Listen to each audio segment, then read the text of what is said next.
Subscribe to the channel Educate Sada and press the bell icon for the latest videos. Thank you.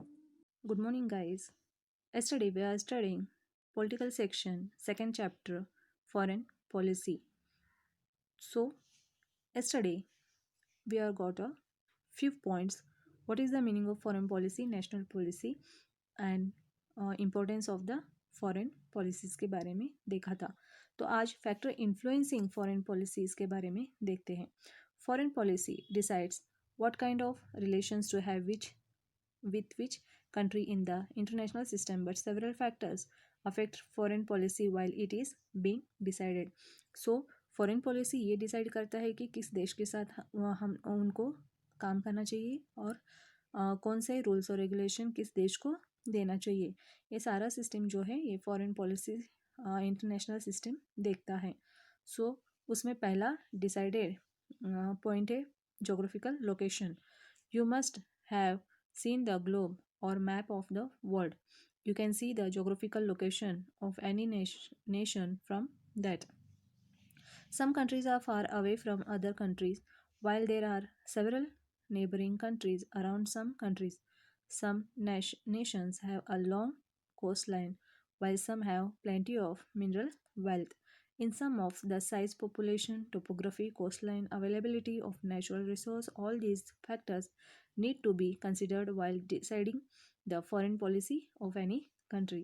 सो गए geographical locations में सारे geographical points आते हैं। तो यहाँ पे जो इंटरनेशनल सिस्टम संस्था जो है वो आसपास के देशों से जो दूर है, उन देशों से जो बहुत ही दूर है, उन देशों से ये अपना एक बिजनेस डील निभाता है। उसी के साथ साथ कभी कभार ये देश का साइज़ भी देखता है, वहाँ पे जनसंख्या कितनी है, वो कितना हेल्दी पॉपुलेशन है, ये सारी चीज़ें देखती है। टोपोग्राफी, वहाँ का लैंड कोस्टिंग कैसा है, कोस्ट लाइन, ये समंदर के ज़रिए बिज़नेस करना है या फिर ज़मीन के तौर पे या फिर एयर लाइन के थ्रू ये बिज़नेस करना है। अवेलेबिलिटी ऑफ नेचुरल रिसोर्सेज, मतलब लेन देन का अगर यहाँ पे मामला हो बिज़नेस में, तो नेचुरल रिसोर्सेज उस देश में कितना मिलता है उसके बेस पे डिपेंड है गाइस। ये सारे फैक्टर्स मतलब कारण जो है वो डिसाइड करता है कि जोग्राफिकल लोकेशन के साथ साथ फॉरेन पॉलिसी किस तरीके से अप्लाई करना है। फॉर एग्जांपल गाइस, हमारे भारत में समझिए एल्यूमिनियम ज़्यादा मिल रहा है, अमेरिका में लोहा ज़्यादा मिल रहा है। तो ये दोनों देश आपस में पैसा न लेते हुए इस मटेरियल को डील करता है। इट मीन्स लेन देन का डीलिंग बिजनेस करता है। तो इससे एल्यूमिनियम का जो रेट है वो ज़्यादा है, लोहे का जो रेट है वो कम है। तो इसके हिसाब से फॉरेन करेंसी और इंडियन करेंसी के बेस पर ये मटेरियल उतने वेट में शिफ्टिंग की जाती है और इसमें फॉरेन पॉलिसी अप्लाई किया जाता है कि किस तरीके से यहाँ पे डीलिंग करना है। नेक्स्ट पॉइंट है political system. In a democratic political system the Nations parliament plays a major role in evolving foreign policy. When different aspects come up for discussion in parliament, the opposition parties try to regulate the foreign policy. In some questions are drafting here. So guys political system हर एक देश का same नहीं है, अलग अलग है।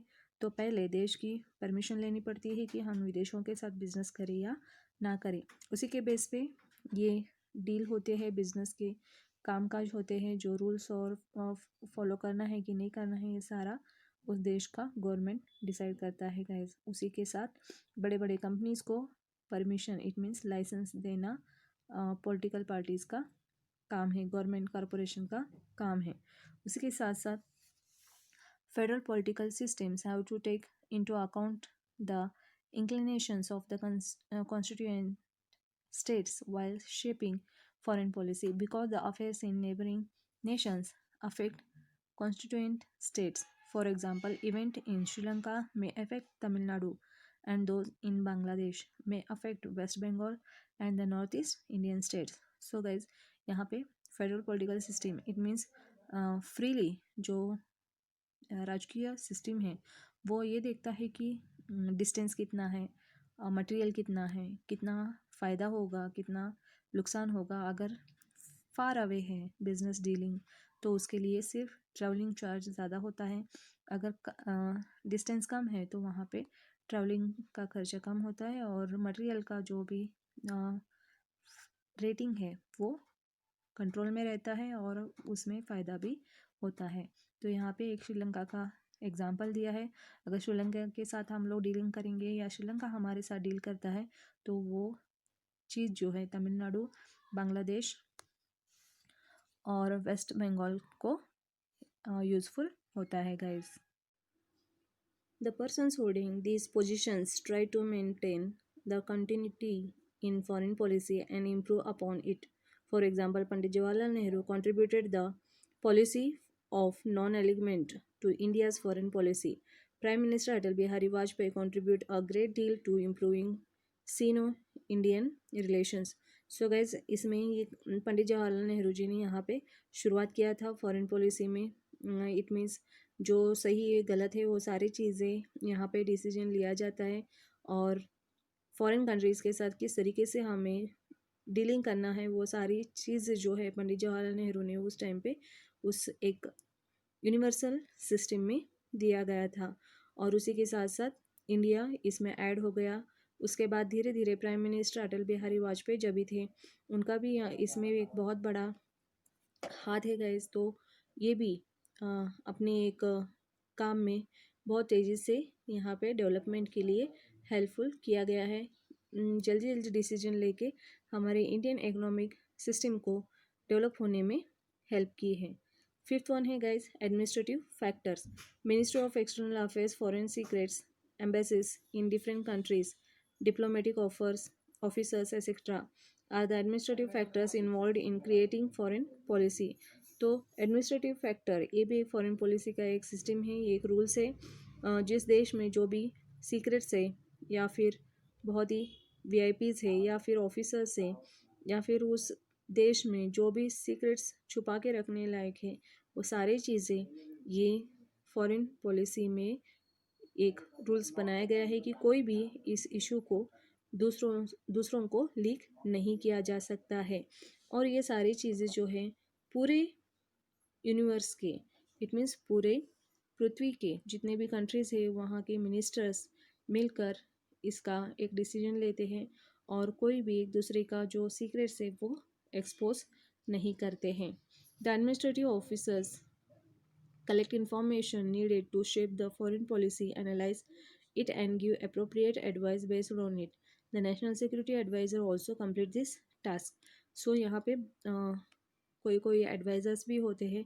तो इस एडवाइज़र्स में इट मीन्स एडमिनिस्ट्रेटिव सेक्शन में ऑफिसर जो है वो सारे जो भी यहाँ पे डिस्कशन होता है उसके बेस पर फाइनल डिसीजन लेते हैं, और वो लोग एडवाइस भी देते हैं कि किस तरीके से काम किया तो किस तरीके से उसका प्रॉफिट होता है या लॉस होता है, वो सारी चीज़ें इसमें बताया जाता है गाइज।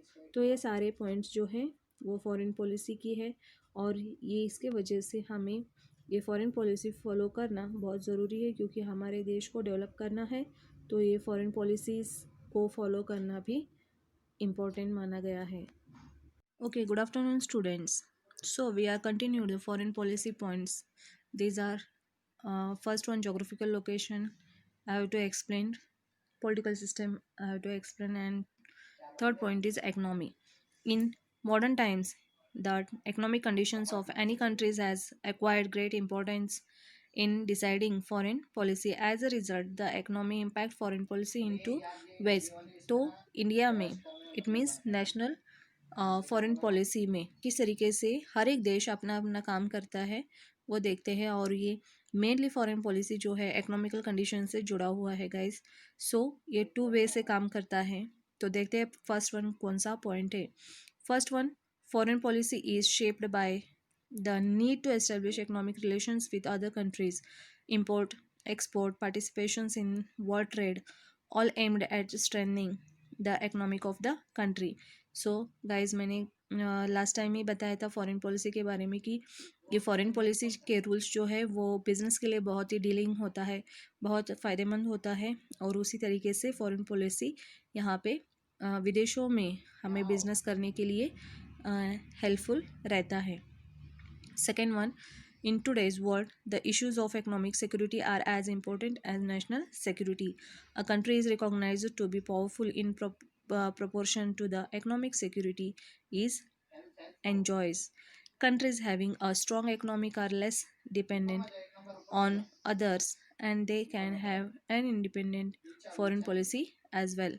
तो फॉरेन पॉलिसी और एक तरीके से हर एक देश को मदद करता है, वो है अ, अगर किसी देश पर अगर विपदा आती है या फिर हम बोलते हैं कि प्रॉब्लम्स आते हैं, तो उस टाइम में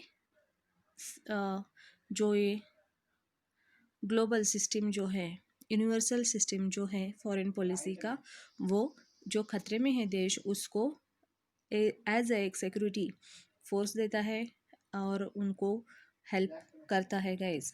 तो नेक्स्ट पॉइंट है fourth one, national leadership. The president, the prime minister, the foreign ministers, the defence minister, the finance minister and the home ministers have taken decisions for the national leaderships guys. तो ये ये point इसलिए दिया है कि ये foreign policy में ये सारे लोग बहुत ही जिम्मेदार लोग हैं और इनके बिना इस फॉरेन पॉलिसी का काम नहीं होता है, क्योंकि हर एक देश से इसमें से सारे लोग यूनिवर्सल सिस्टम में, it means foreign policy system में ये मेंबर्स होते हैं और इनके डिसीजंस को डिस्कशन करके जो भी सलाह मशवरा है, जो डिस्कशन है वो पूरा करके फाइनली एक यहाँ पे डिसीजन होता है और वो पूरे विश्व को मानना पड़ता है गाइज।